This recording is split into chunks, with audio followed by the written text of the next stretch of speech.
ඔයාගේ antimatter ට්වින්ව හම්බෙමුද? No. ඔයාලා දෙන්නම වෑනිෂ් වෙලා යයි. විශාල එනර්ජි බර්ස්ට් එකකුත් එක්ක. ඔයාගේ ශරීරයේ තියෙන හැම අංශුවකටම ප්‍රතිපදාර්ථ අංශුවක් නැත්නම් ප්‍රති අංශුවක් තියෙනවා. ඉලෙක්ට්‍රෝන වල ඇන්ටිපාටිකල් එක පොසිට්‍රෝන.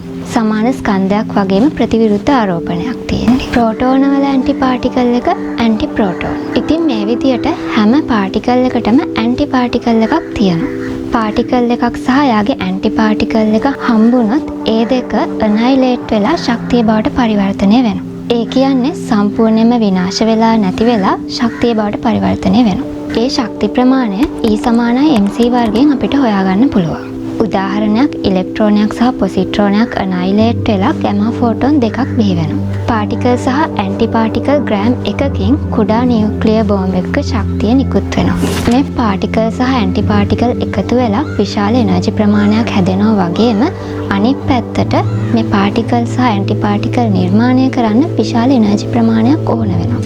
තියරිටිකලි E = mc වර්ගය දෙන ශක්ති ප්‍රමාණය ඕන වෙනවා. විද්‍යාඥයෝ විශ්වාස කරන්නේ මහා පිපිරුමෙන් සමාන ප්‍රමාණ වලින් පදාර්ථ සහ ප්‍රතිපදාර්ථ බිහි වුණා කියලා. නමුත් අපි අද මේ දකින හැම දෙයක්ම වගේ හැදිලා තියෙන්නේ පදාර්ථ වලින්නේ.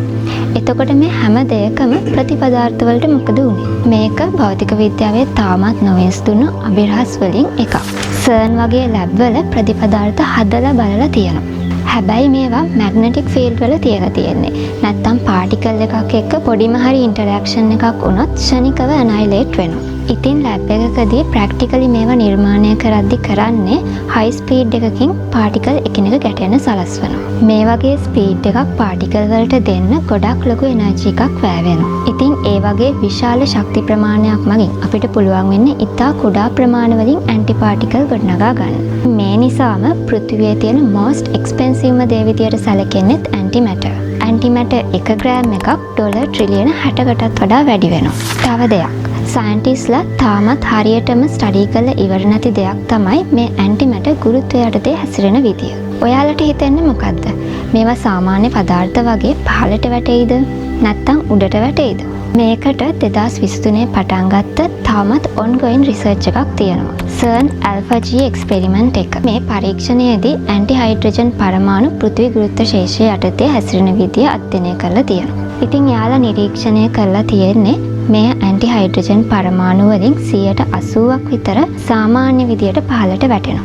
ඒ කියන්නේ මේ ඇන්ටි ඇටම් ග්‍රැවිටි එකට රියැක්ට් කරලා තියෙන්නේ සාමාන්‍ය පදාර්ථ රියැක්ට් කරන විදියටමයි. ඒත් සමස්ත ප්‍රතිපදාර්ථ ගැනම අවසාන නිගමනයකට එන්න මේ තොරතුරු ප්‍රමාණවත් නැහැ. අන්න ඒ නිසයි මේ පරීක්ෂණය තාමත් කරගෙන යන්නේ. ඉතින් අපි බලමු අපිට ඉස්සරහට ඇන්ටිමැටර් ගැන මොන වගේ තොරතුරු දැනගන්න ලැබෙයිද කියලා.